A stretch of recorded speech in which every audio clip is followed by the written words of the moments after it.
में बढ़ते हैं। बागवानी फसलों पर राष्ट्रीय सम्मेलन में शामिल हुए सीएम नायब सिंह सैनी और कृषि क्षेत्र में आधुनिक तकनीक पर चर्चा कर रहे हैं। क्या कुछ वो कह रहे हैं, आपको भी सुनवा देते हैं।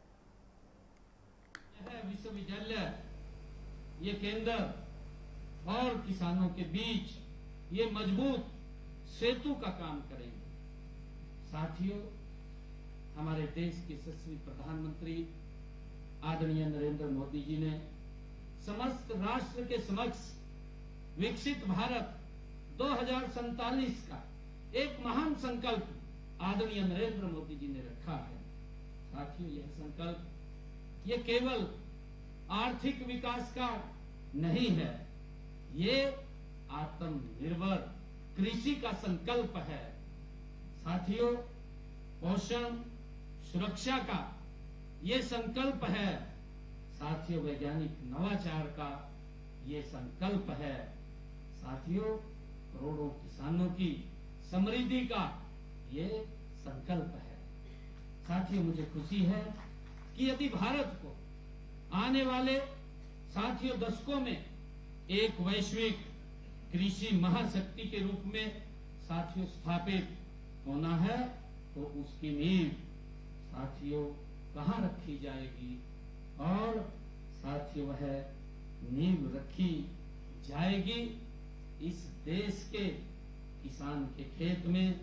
साथियों, जहां बोए जाने वाला एक एक बीज, साथियों लगाए जाने वाले एक एक पौधे की गुणवत्ता में, क्योंकि साथियों कृषि का भविष्य केवल मिट्टी में नहीं छिपा है, कृषि का भविष्य छिपा है, हम सब जानते हैं, उसके बीज में और उस पौध में।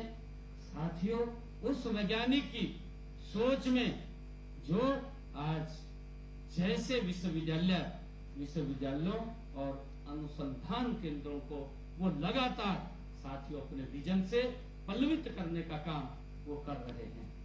साथियों, मुझे खुशी है कि आज पूरी दुनिया इस बात को स्वीकार कर रही है कि गुणवत्ता युक्त बीज और पौधे से कृषि उत्पादकता में 15 से 25% तक वृद्धि संभव है, जबकि रोग मुक्त साथियों एवं प्रमाणिक पौधे हम सब जानते हैं, ये पौध सामग्री बागवानी फसलों में उत्पादकता और गुणवत्ता दोनों को 30 से 40% तक ये बढ़ा रही है।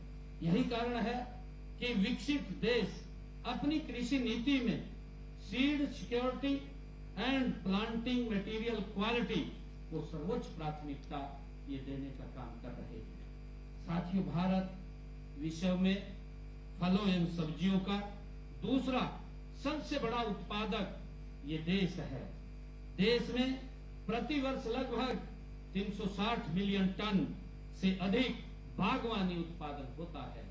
साथियों, आज भारत आम, केला, अमरूद, अनार जैसे फलों और आलू, प्याज जैसी सब्जियों के उत्पादन में विश्व के अग्रणी देशों में साथियों शामिल है। लेकिन यह भी सच है कि उत्पादन के बावजूद गुणवत्ता, ग्रेडिंग और रोग मुक्त पौध सामग्री और पोस्ट हार्वेस्ट साथियों प्रबंधन की कमी के कारण हमें भारी आर्थिक नुकसान का भी उठाना पड़ रहा है। साथियों, विभिन्न शोधों के अनुसार भारत में बागवानी फसलों का लगभग 15 से 20% उत्पादन कटाई के बाद वो खराब हो जाता है। यदि हम गुणवत्ता युक्त पौध सामग्री, वैज्ञानिक प्रबंधन और आधुनिक सप्लाई चेन पर ध्यान दें, तो यह नुकसान करोड़ों किसानों की आय में बदल सकता है। मित्रों, हरियाणा जैसे प्रगतिशील राज्य के लिए और इसी के साथ इस बुलेटिन में बस इतना ही, लेकिन देश दुनिया की तमाम खबरों के